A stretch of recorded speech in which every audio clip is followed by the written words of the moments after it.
nafuatilia muhadhara wa ndugu yangu aliyenitangulia, nilikumbuka kitu ambacho nimekisoma katika miaka 8 au 9 iliyopita katika vitabu nilizozipenda sana. Nilikuwa na kitabu kikiitwa Al-Madhhabu Siyasi fil Islam, mfumo wa kisiasa katika Uislamu. Kitabu hiki kimeandikwa, nafikiri mwandishi bado yuko hai, yuko Karbala, ni Al-Allama Al-Qabanji, katika wanafunzi wa safu ya mbele wa Ayatullah As-Sayyid Ash-Shahid Sayyid Muhammad Baqir As-Sadr. Na kama sikukosea, nafikiri sasa hivi Al-Allama Al-Qabanji ni wakil wa Ayatullah As-Sayyid As-Sistani pande wa Karbala. Kitabu hiki yeye ndo amekiandika. Katika utangulizi wake asema, hiki kitabu nimekiandika siku nyingi sana, nikakiweka kwenye draw. Kila siku nakitoa kutaka kukipeleka kwenye wachapishaji wakisambaze, lakini kisha narudi na kiregesha kwenye draw. Kwa muda mrefu sana nimekaa nacho, sijaamua kukipeleka katika uchapishaji na kusambazwa. Kwa nini? Asema kila nikikishika hiki kitabu na fikra ziliomo ndani, nilikuwa nakumbuka maneno ya mwalimu wangu Sayyid Ash-Shahid Sayyid Muhammad Baqir As-Sadr. Kuna maneno ilikuwa akiyakariri sana wakati akiambiwa mbona huandiki. Kama Sayyid Ash-Shahid ameandika, na elimu aliyokuwa nayo na bongo alilokuwa nalo, sijui talabatul ulum waweza kurudi wakamjua. Angalieni tu vitabu vinavyosomeshwa hauza katika ilmu ya usul, halaka alula, halaka thania, halaka thalitha, zinaitwa durusun fi ilmi usul. Halaka alula nafikiri ameiandika kwa wiki moja kama sikukosea, wiki moja ama wiki mbili. Ameiandika akiwa hana reference, kalamu na karatasi peke yake, na anukuu nadharia za maulama. Halaka thania Sayyid Ash-Shahid ameiandika sidhani kama inafika mwezi, na hivyo hivyo halaka thalitha. Vitabu vikubwa vasomeshwa kuanza halaka alula mpaka umalize halaka thalitha, wapita marhala inaitwa marhalatu sutuh, kukupeleka bahthul kharij, inataka baina ya miaka 5 mpaka 7 visoma hivyo vitabu vitatu. Aliyeziandika hakuzidi unafikiri miezi 2 au 3, na ameziandika bila reference. Sasa asema nakumbuka maneno ya mwalimu wangu tulipokuwa tukimwambia kwa nini huandiki, kwa sababu Sayyid Shahidi nafikiri ilikuwa aweza kila wiki kuteremsha kitabu kila wiki. Akawajibu maneno haya, akawaambia, wanafunzi wangu, ndugu zangu, al-Islamu al-yawm yahtaju ila a'mal wala yahtaju ila afkar. Uislamu leo wahitajia zaidi kutekelezwa yaliyosemwa na kuandikwa, hauhitaji kuendelea kusema na kufanya nini? Kuandika. Sayyid Shahidi asema maktaba ya Kiislamu imejaa, imeshiba, imenenepa, kuanzia zilizoandikwa karni ya kwanza mpaka karni ya 14 au 15. Leo afkari ni nyingi sana, nadhariyati ni nyingi sana, lakini utekelezaji hakuna.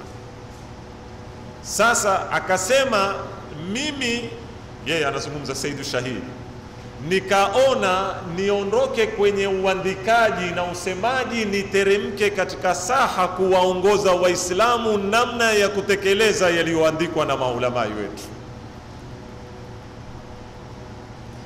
Ndipo pale al-akh alipokuwa akizungumza kwamba umefika wakati wa kutekelezwa yale mafundisho ya Kiislamu kuliko kuzungumzwa. Ingawa tu napenda kutanabahisha, utekelezaji unahitaji uongozi wa kifikra. Yameandikwa mingi twayajua.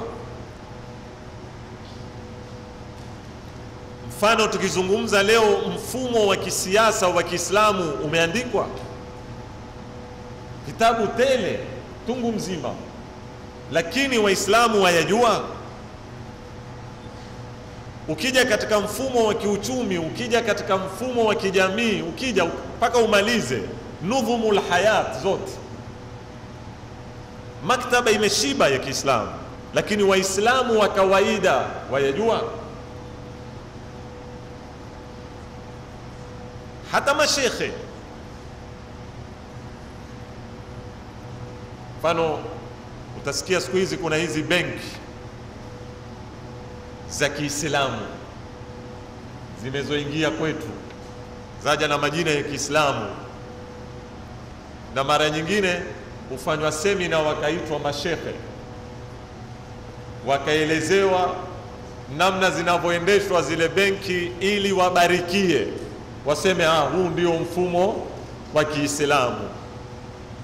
Ukweli wa mambo, sitaki kukejeli, kiwemo mimi ndani. Sisi kama mashekhe tunapokwenda kwenye zile semina tukatoa fatwa tukasema ndiyo huu ni mfumo wa Kiislamu, kwanza twaielewa ile system inaotekelezwa pale ndani ya nini, ya banki. Kisha twaelewa Uislamu wazungumza nini na watupatia vipi vipengele vya kukwepa yale matatizo yaliyoko katika benki. Sasa utaona tunatembea katika giza. Ndugu zangu, mimi sitaki kutembea kwa muda mrefu na nyinyi, wala mbali na vile alivyotembea ndugu yangu, ili tusitoke kwenye mada tukawapeleka kwingine tupate kukamilisha. Mimi nimetagua aya iko katika suratul Jumaa.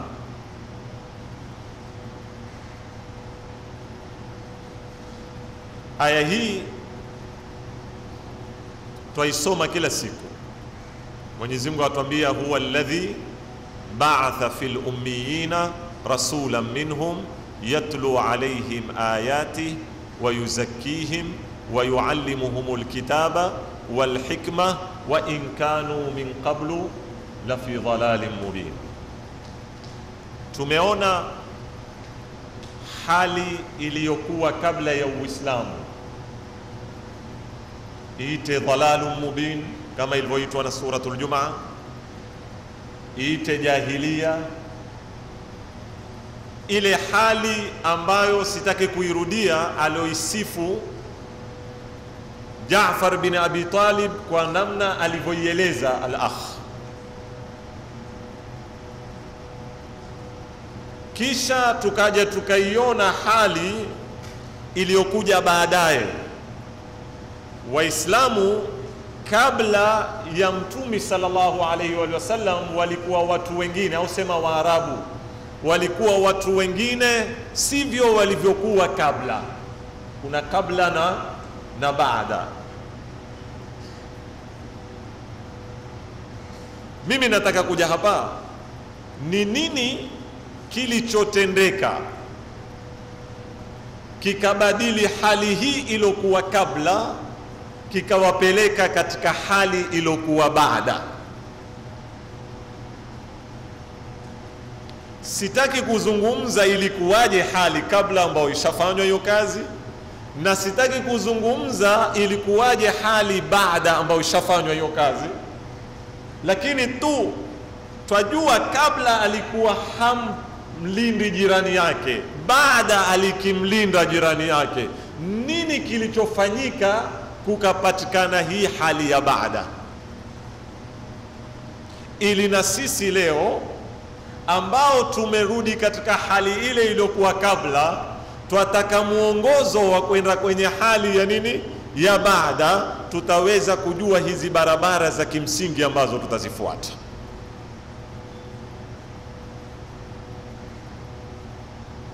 Na jawabu inajibiwa na suratul Jumaa.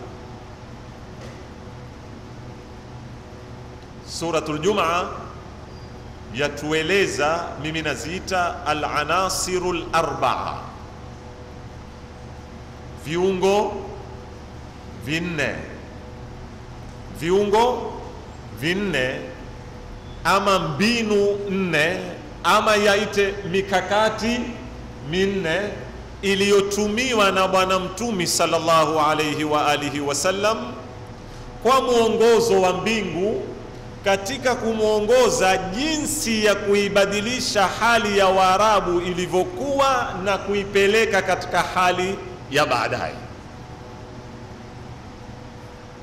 Huwa alladhi ba'atha fil ummiyina rasulan minhum, yeye Mwenyezi Mungu ndiye yule ambaye kwamba aliyetumiliza katika jamii ya umma wasiojua kusoma wala kuandika, au katika jamii iliyoitwa ya jahilia. Kati ya jamii ile aliweza kutoa kiongozi ambaye kiongozi huyu alifanya mambo mangapi? Manne. Jambo la kwanza, yatlu alaihim ayati. Hiyo tunaita kiungo cha kwanza. Jambo la pili, wayuzakihim. Jambo la tatu, wayuallimuhumul kitaba. Jambo la nne, wal hikma. Hizo ni anasiri ngapi? Nne. Kisha yamaliza asema kupitia mambo haya manne ndio Waarabu walibadilika, ingawa kabla, wa in kanu min qablu la fi dhalalin mubin. Yani kabla ya mambo haya manne Waarabu walikuwa fi dhalalin mubin, baada ya mambo haya manne Waarabu walikuwa katika mwangaza. Sasa kidogo nikifafanue kipengele kimoja kimoja. Yatlu alaihim ayati, akiwasomea aya zake. Tukitaka kubadilisha msamiati, kiungo hiki tunaweza kukiita kazi ya kwanza aliyeifanya Bwana Mtume sallallahu alayhi wa alihi wasallam ni rabtul umma bil kitab. Tilawa msichukulia hapa ni masala ya kusoma Qur'ani. Inamaanisha kwanza ni kubuni uhusiano kati ya umma na kitabu. Uhusiano hunu wabuniwa vipi? Wabuniwa katika kuisoma Qur'ani, wabuniwa katika kuihifadhi Qur'ani, wabuniwa katika kuifahamu Qur'ani, wabuniwa katika kuizingatia Qur'ani, wabuniwa katika kuitekeleza Qur'ani. Stage tano hizo za rabt.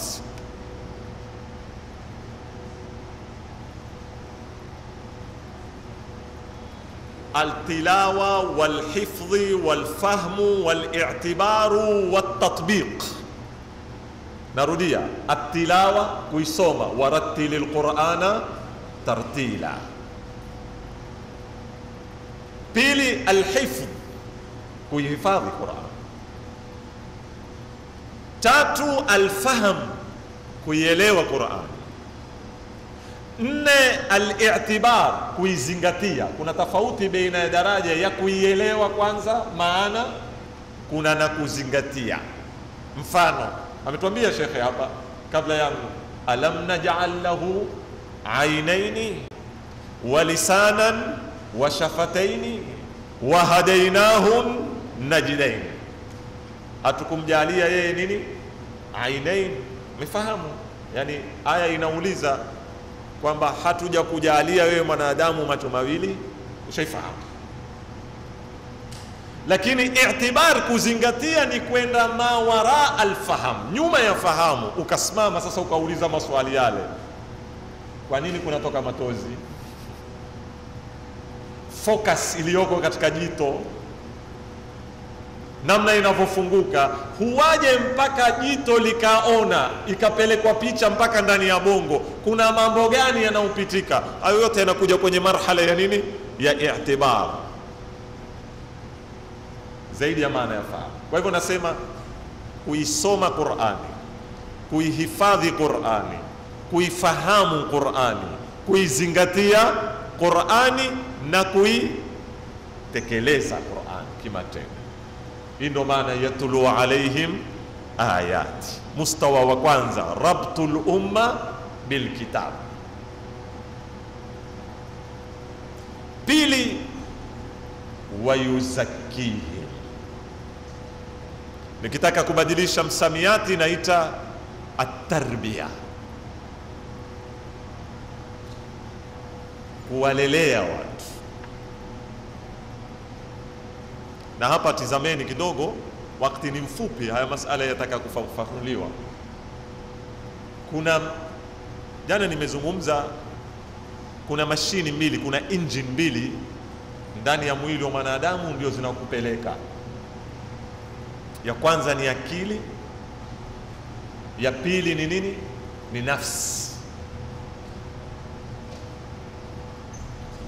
Akili inatengenezwa kupitia maarifa na elimu na hikma. Nafsi inatengenezwa kupitia malezi na akhlaq. Vitu viwili tofauti. Hujamtengeneza Muislamu, hujaweza kuibadilisha jamii ikiwa waielimisha tu peke yake, waifanya kama chombo kingine chochote kinachotiwa maarifa. Tunaweza kuwa twajaza akili zetu elimu, maarifa, hikma, lakini hakuna matokeo.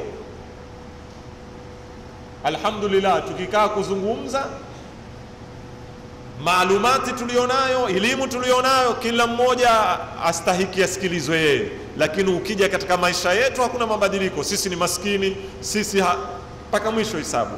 Ilmu ipo, kwa nini hakuna mabadiliko? Kuna kiungo cha pili, wayuzakkihim. Lazima hivi viwili vifanye kazi. Niwasomea aya nyingine inaoeleza tatizo la mwanadamu ulipo wapi na mabadiliko upatikana wapi. Mwenyezi Mungu atuambia, inna aradhna al-amanata ala as-samawati wal-ardha wal-jibala faabaina an yahmilnaha wa ashfaqna minha wa hamalaha al-insan innahu kana dhaluman jahula. Mungu asema amana ya kuendesha huu ulimwengu. Hii aya nitakuja kuifasiri inshallah, ndio mada yangu katika majalisi za Ashura. Amana ya kuendesha ulimwengu tulimpatia nani? Tuliipatia mbingu, mbingu zikakataa. Tukaipatia kwa ardhi, ardhi ikakataa. Tukaipatia kwa majabali, aradhna al-amana ala as-samawati wal-ardha wal-jibala faabaina an yahmilaha, zikakataa kubeba amana hiyo. Na kukataa kwao si kwa uasi, wa ashfaqna minha, kwa kuihurumia, hawawezi kutekeleza majukumu yake. Kukataa, kuna kukataa kwa uasi, kuna na kukataa kwa kulihurumia lile unalolikataa kwamba wewe hustahiki kulibeba. Ndio Mwenyezi Mungu akatuambia, wa ashfaqna, ashafaqa min arrahma wa hamalaha al-insan lakini innahu kana dhaluman jahula. Dhaluman, tatizo la kinafsi. Jahula, tatizo la nini? La kiakili. Paka hapa mahala pawili pashughulikiwe, na ndipo Mtume aliposhughulikia. Alikuja akafanya tazkia, Innama bu'ithtu liutammima makarima al-akhlaq, anashughulikia nafsi dhaluma. Innama bu'ithtu muallima, hadithi ya pili iko innama bu'ithtu muallima, anashughulikia jahula. Kwa hivyo tatizo ni aljahl, yani tatizo la kiakili, na adh-dhalam au adh-dhulm ambao ni tatizo la nini? La kinafsi. Ndio hili wayuzakihim. Kiungo cha tatu, wayuallimuhumul kitaba. Kwa hivyo kwanza kunapata rabtul umma bil kitab, uhusiano wa umma na Qur'ani. Pili, malezi ya kimaadili na kusumua zile chembe chembe mbaya zilioko katika nafsi, hasad, hiqd, tamaa. Mathalan, Sheikh amezungumza hapa, wengi katika sisi tunaishi katika utesi, hatuhurumiani, hatutizamani majirani, hisabu yale mambo yote.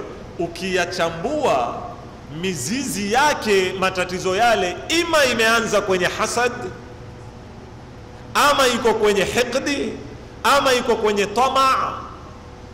Wakati wewe unaopika chakula nyumbani, usiweze kuingiza kwenye kibakuli ukakipeleka pale. Tatizo ni nini? Ni uroho. Tatizo ni nini? Ni tamaa. Tatizo ni nini? Ni sifa fulani za kinafsi ambazo hazijasafishwa. Ile mwanzo unasema nafsi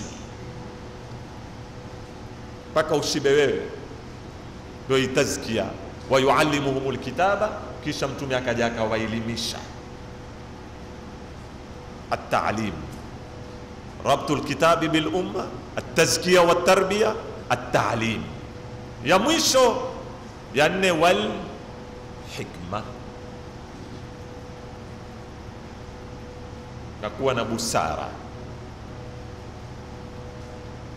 Juzi nilizungumza katika khutba ya Juma Kigogo kule, nikitofautisha baina ya ilmu na thaqafa. Wanafunzi, napenda sana nizungumze na nyinyi kitu hiki.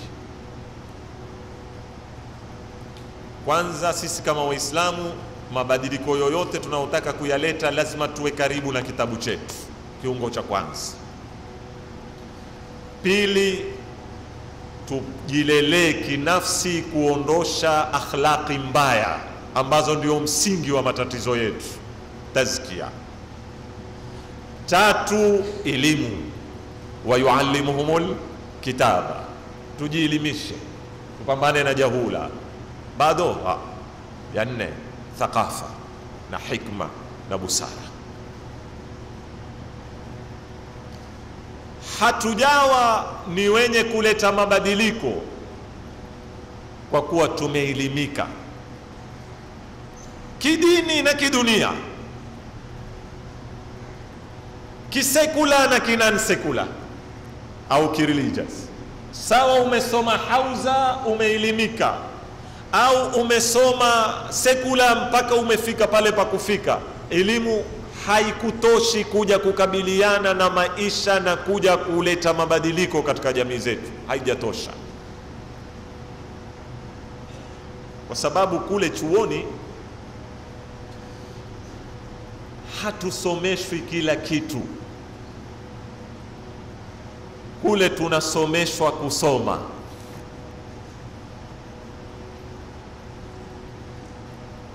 Kwa lugha nyingine, kule hatufanyi nini? Hatusomeshwi kuelimishwa, tusomeshwa kufundishwa jinsi ya kujielimisha. Leo nianze na upande wangu wa dini ambao unauelewa zaidi. Waweza kumpata shekhe ameenda hauza, sawa ni hapa Tanzania au Kenya, au ameenda Syria au Irani au Lebanon au Iraqi au Azhar au popote, Tunis, Jamiatu Zaitun, amerudi amemaliza na ikhtisas, mathalan amerudi ana shahada katika fiqhi na usul sharia, au katika tarikh, au katika Qur'ani na ulum, au kila mahali. Anapotoka kule fresh, na ile elimu aliyokuja nayo, akija akiwekwa katika jamii, atakuja kujiona hajui aanze wapi.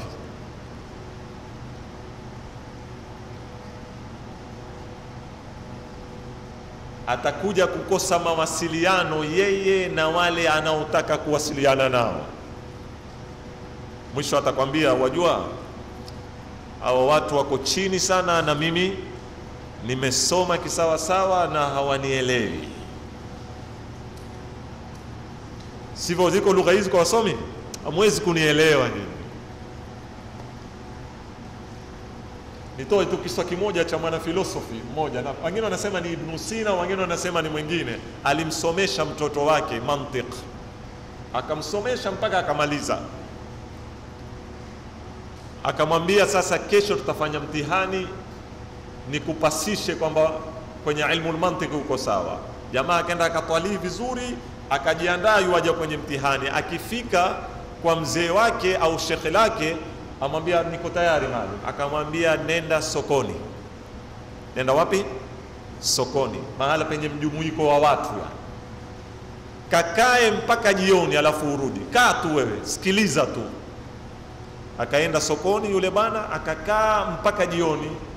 Jioni akarudi kwa shekhe wake, akamwambia mmemaliza nini? Akamwambia katika kukaa kuwasikiliza watu umewaonaje watu? Waijua mantika ama hawaijue? Sema wapumbavu wote ba. Akamwambia mwanangu, tutaanza mwanzo, inaonekana hukufahamu. Tutaanza mwanzo. Akaanza tena akamsomesha. Wakasoma mpaka wakamaliza kitabu, ikafika tena mtihani, akamwambia tena vile vile nenda sokoni. Akaenda akakaa kutoka asubuhi mpaka jioni. Akirudi amuuliza vipi, amwambia shekhana, babangu, watu wote waijua logic, tofauti tu hawana misamiati hii tunayoitumia sisi. Lakini mzee yoyote sasa hivi nenda nyumbani mwambie hii glasi moja ndani yaliomo ni maji na ni soda, atakwambiaje? Kwambia wewe una wazimu, wewe kisha. Itakuwaje ndani ya glasi moja kuna maji, kuna na nini na soda? Haiwezekani.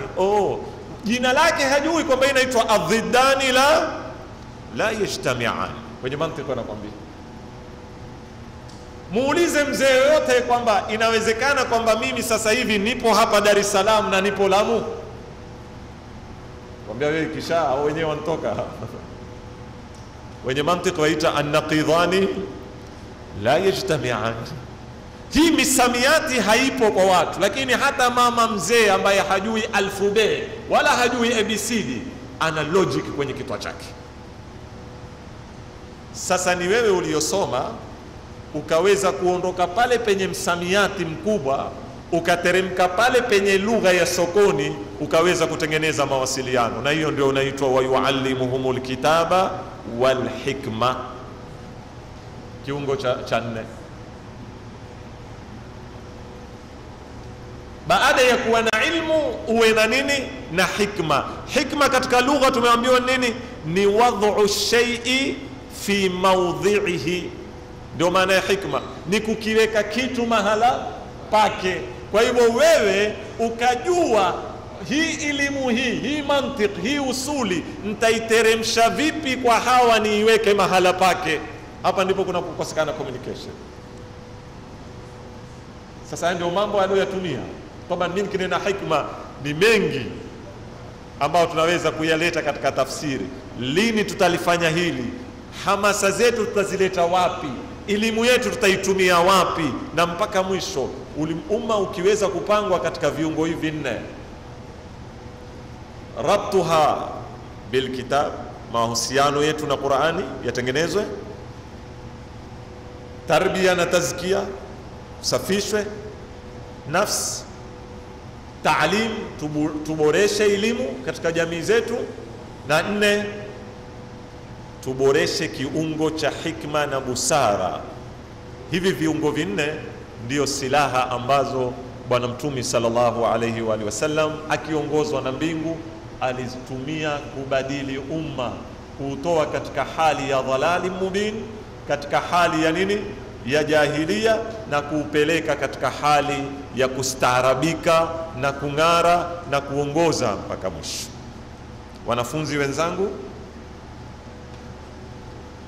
hapa ndipo mahali ambapo ningependa kutoa nasaha zangu kwenu,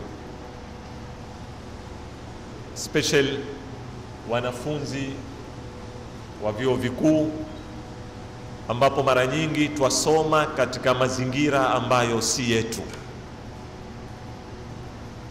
kwa sababu hizi shule, colleges, universities haziko chini ya mamlaka yetu, wala hatutengenezi mazingira sisi pale.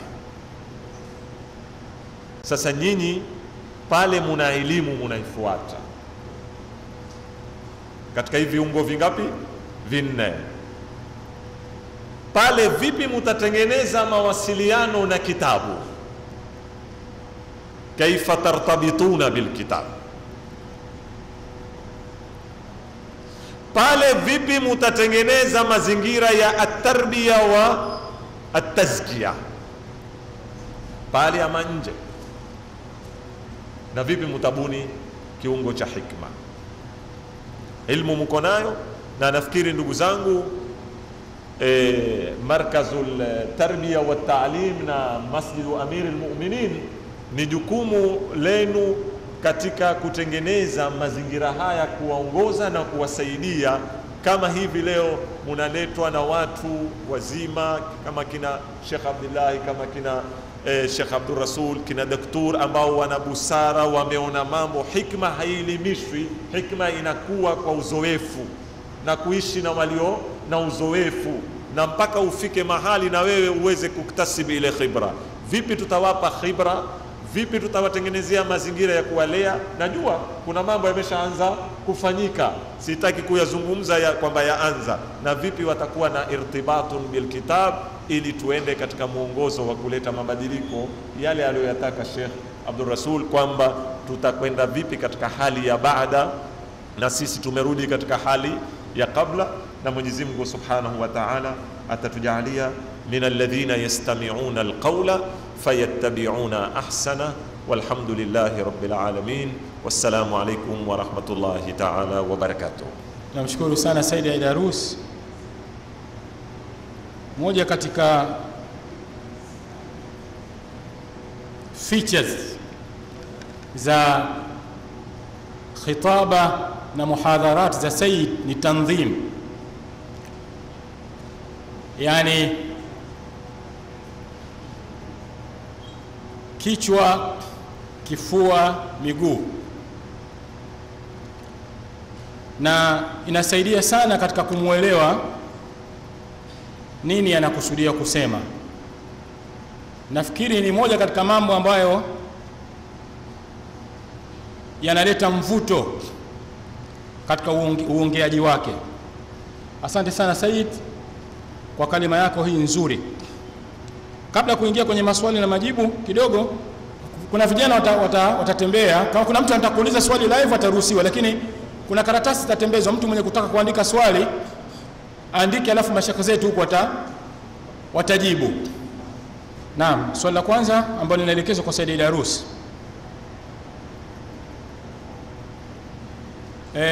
Kwa ajili ya kuwapa manufaa washiriki tofauti tofauti, nitaomba mashekhe watakaojibu maswali wawe specific, ili ipatikane fursa ya mwingine na mwingine katika kujibu. Kwa hiyo inshallah atakwenda kwenye point. Swali linasema hivi: kifanyike nini ili jamii iweze kuizingatia Qurani? Kuna nukta ya itibar kama Said alikuwa anacherehesha katika kipengele cha tilawa. Kuna nukta ya itibar. Kwa hiyo tumwachia Said ajibu swali hili: kifanyike nini ili jamii iweze kuizingatia Qurani? Tafadhali Said.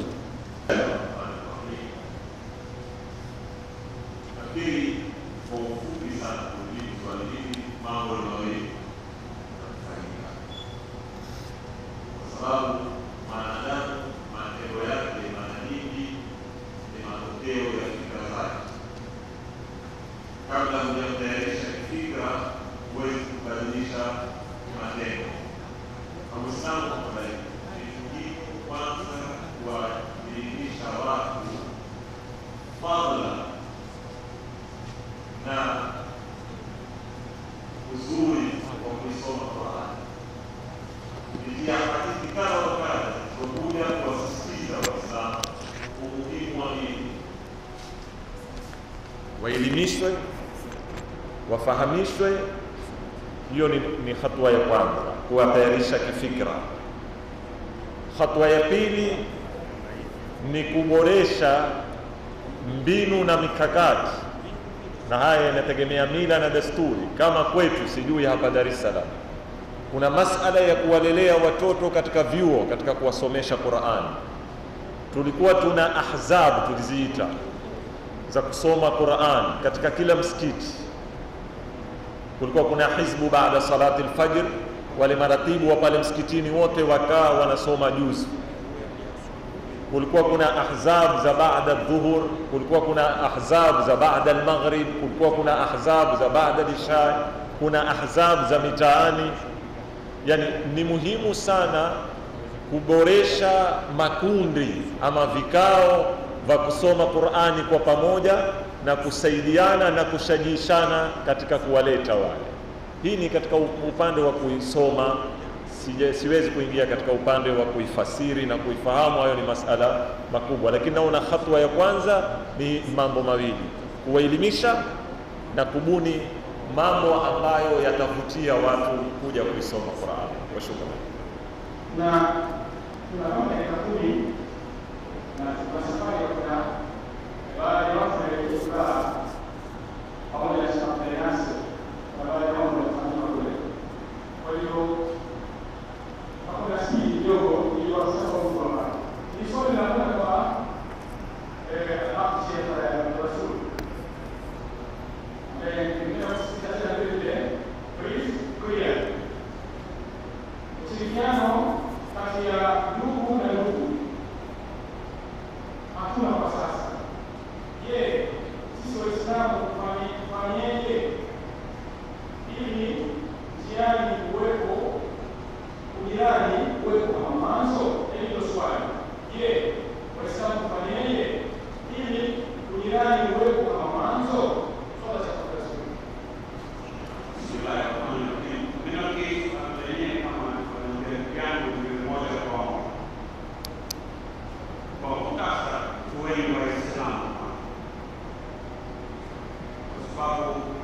Hii hakiri iwapo hili iwapo Uislamu huko udugu wa uvunjiki wala ujirani mwema hauvunjiki. Kwa maana hiyo hatujawa Waislamu. Kwa hivyo ili tuweze kusuluhisha, tuweni Waislamu wa kweli, udugu na ujirani mwema utarudi. Nafikiri jawabu yangu ni fupi kiasi hicho.